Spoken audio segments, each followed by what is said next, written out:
Monsieur Jean Ferrat, quelle est votre idée?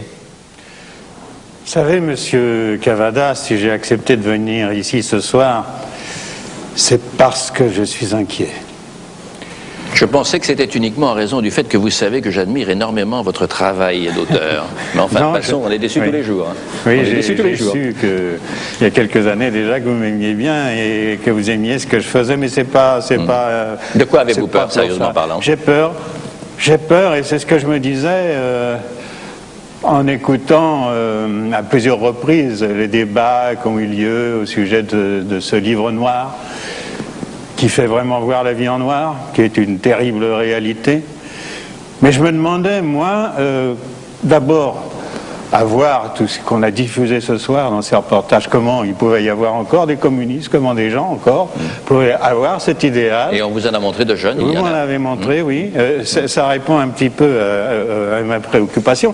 Et ensuite, je pense qu'il y a quelque chose de très dangereux. Très dangereux. Je ne veux pas dire qu'il ne faut pas étaler les choses qui ont été la vérité, mais je pense que dans la situation actuelle française, il y a énormément de gens qui nous regardent, qui n'ont pas connu l'époque de la Deuxième Guerre mondiale. Ils ne savent pas ce qu'a été les épreuves qu'on a pu subir en France. Pas seulement en France, mais moi je témoigne de la France. Vous savez, Monsieur Cavada, j'étais un petit garçon pendant la guerre. Un petit garçon qui est vite devenu un paria, un petit garçon qu'il fallait mettre au banc des accusés, qui était marqué comme toute sa famille. Et pourquoi? Parce qu'il était juif, enfin d'origine. On était des parias. Et ce n'étaient pas les nazis, d'ailleurs, qui ont pris le devant. Ce sont des gentils Français. Avec peut-être, pour un certain nombre, le béret et la baguette de pain. On le voit bien en ce moment, où sur le sujet que vous évoquez, on est en train d'essayer de retrouver une vérité dans la mémoire, or, parce que ça n'a pas été fait totalement, et ça prendra du temps encore. On était des parias. Et c'était les Français qui nous persécutaient. C'était les Français, les premiers qui ont édicté des lois anti-raciales, des lois raciales, anti-juives, dès l'automne 1940. C'était les Français et M. Rebel vous demande, quel est le rapport entre ça? Mais j'y viens. Qui mettaient au banc de la société, de la société non seulement les Juifs, mais les tziganes, les francs-maçons. Et tous les gens qui résistaient. Mais vous êtes en train de nous dire qu'on n'a pas le droit de faire l'histoire du communisme. Tous les gens qui résistaient. Parce que sans ça, on est plus tous les gens qui résistaient à l'équipe de Vichy, à la milice, etc. Tous ces gens-là, ils étaient mis au banc de la société. Ils étaient recherchés, ils étaient poursuivis. Les gaullistes et les communistes en premier lieu. Les communistes, ils ont fait la majorité des fusillés et des morts de la résistance. Et moi, petit garçon, réfugié avec ma famille, qui m'a recueilli, qui s'est occupé de moi, qui m'a sauvé en fait. Ce sont des résistants communistes.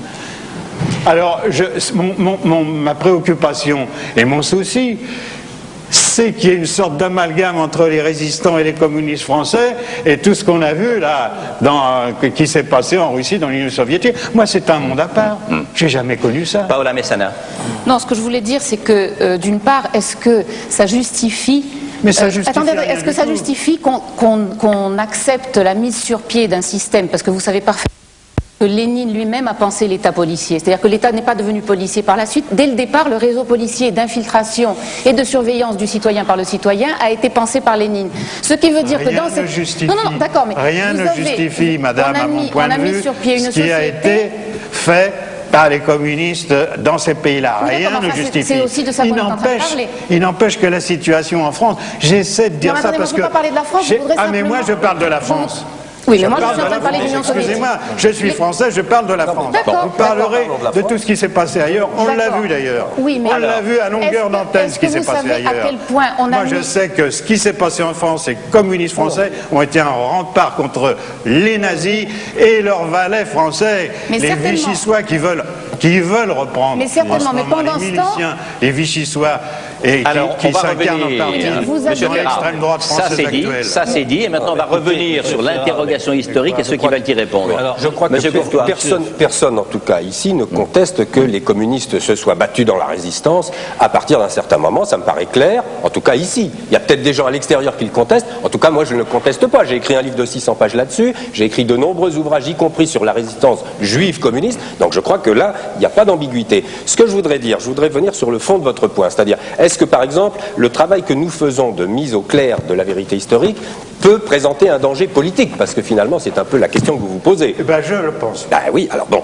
alors j'essaie de vous répondre. Bon, je vais vous répondre deux choses. D'abord, je crois que les historiens, nous sommes des historiens, je parle là du livre noir, les historiens font leur travail selon un rythme qui est leur rythme, ce sont des professionnels. Bon, vous voyez, ce livre, on nous fait croire que ce livre est sorti exprès pour le 80e anniversaire. Bon, je peux dire que ce livre était programmé déjà il y a un an. Hein, à la foire de Francfort 96, le catalogue de chez Lafon annonçait le livre. Et nous avons dit à l'éditeur, non, nous ne sommes pas prêts, il faut retarder. Et c'est finalement le 5 septembre de cette année que la décision a été prise. Donc vous voyez, c'était, je crois qu'il n'y a pas d'ambiguïté sur cette question-là. C'est le rythme de travail des historiens. Et le travail des historiens et la publication du travail des historiens ne doit pas dépendre, je dirais, d'une météorologie politique. Sans ça, nous n'en sortirons pas. Le deuxième point. Alors maintenant, le deuxième point de fond. Bon, nous critiquons, par la force des choses, dans ce livre, le communisme qui a été au pouvoir. Je suis prudent, je ne parle pas du communisme français, je parle du communisme qui a été au pouvoir. Bien, nous le critiquons, mais nous ne le critiquons pas n'importe comment.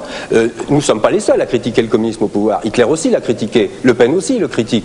Mais nous, je l'ai écrit très clairement dans l'introduction, nous le critiquons en partant de valeurs précises, qui sont les valeurs de la démocratie et qui sont les valeurs du respect de la personne humaine, de la civilisation chrétienne, ce qui n'est pas forcément le cas d'un certain nombre de gens, peut-être par exemple M. Le Pen, qui lui a des valeurs, je dirais, national-fascistes, à partir desquelles il pense critiquer historiquement le communisme sans aucune valeur, puisque ces valeurs au nom desquelles il critique le communisme, c'est exactement celles qui ont été appliquées et que nous condamnons justement dans ce communisme au pouvoir. Donc là, je crois qu'il faut être très clair. Oui, monsieur Courtois, mais je crois que le danger... Hein, parce que vous refusez, quand on vous dit fait court, s'il vous plaît. On fait court, pardonnez-moi. On fait court. Je fais court, oui. Merci. Vous dites que vous n'avez jamais dit que le communisme et le nazisme étaient identiques, mais qu'ils étaient comparables. Est-ce que vous croyez que les gens qui écoutent ça comprennent quelque chose? S'ils sont comparables, eh ben c'est que c'est la même chose. Non, et c'est ça le danger. Jean-François Revel, puis Robert Hue. Je vais vous répondre. Jean-François Revel, puis Robert Hue. Non, alors, M. Ferrat, je crois, malheureusement, en raison de mon âge, être le seul ici à avoir appartenu à la résistance, n'est-ce pas? La résistance, les communistes y ont joué un grand rôle à partir d'une certaine date, mais moi, ce que je refuse absolument, c'est l'argument qui a précisément perdu une grande partie de la gauche française pendant si longtemps, qui a consisté à dire, si vous critiquez le communisme, ou même simplement si vous faites l'histoire du communisme réel, vous êtes complice des fascistes. Ne nous resservez plus cette vieille salade. On a assez consommé. Parce que c'est ça qui a été le truc. Moi, je dis non, vous nous dites, si on fait l'histoire. Non, pratiquement, vous sous-entendez. Si on fait l'histoire du communisme, on aide Le Pen. Les bourreaux, non. Comme les victimes, Monsieur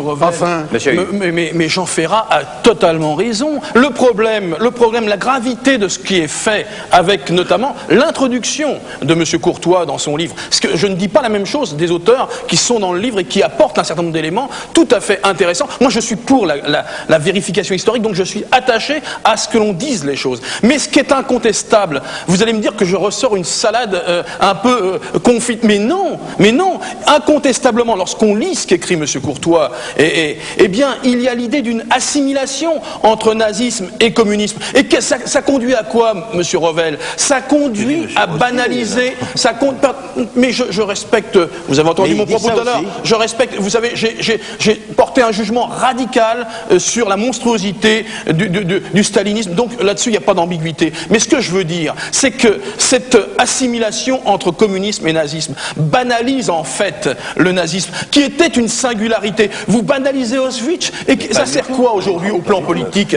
Mais Ferrat a raison, ça sert quoi? Ça sert à ceux, mais vous croyez qu'on ne fait pas de politique en moyenne en ce moment, avec votre livre? Ça sert à ceux, je termine, ça sert, mais oui, et vous, parti, et vous le savez, monsieur Courtois, et vous le savez. Mais nous faisons notre travail.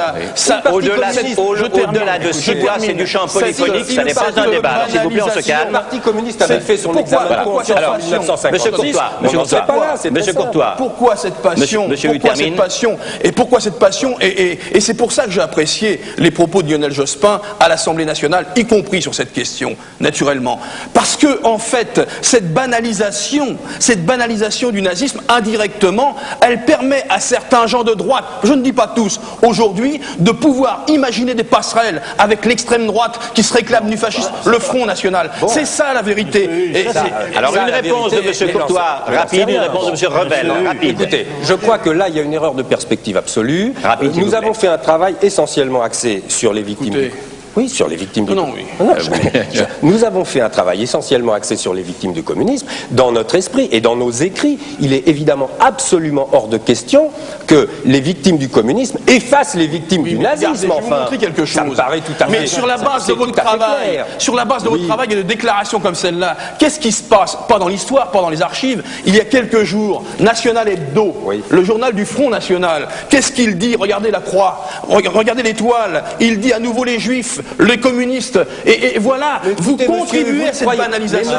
Vous ne croyez tout de même pas que National Hebdo va tenir un autre langage que celui-là avant ou après notre livre. Enfin, il faut Jean-François Revel, rapidement, et je passe à votre courage de regarder la vérité historique en face, c'est tout. Monsieur Hu, l'argument que vous venez d'employer est typiquement stalinien.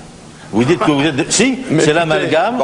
Mais c'est pas l'amalgame du tout, c'est la vérité. Mais non, pas du tout. Vous rendez Courtois responsable de ça. Écoutez, il n'y a pas plus anti-stalinien que moi, vous savez. Mais vous raisonnez en stalinien. S'il vous plaît. Pour essayer de calmer le débat. Oui, justement, j'ai une très bonne méthode, monsieur Courtois, pour calmer le débat, si vous me permettez un instant.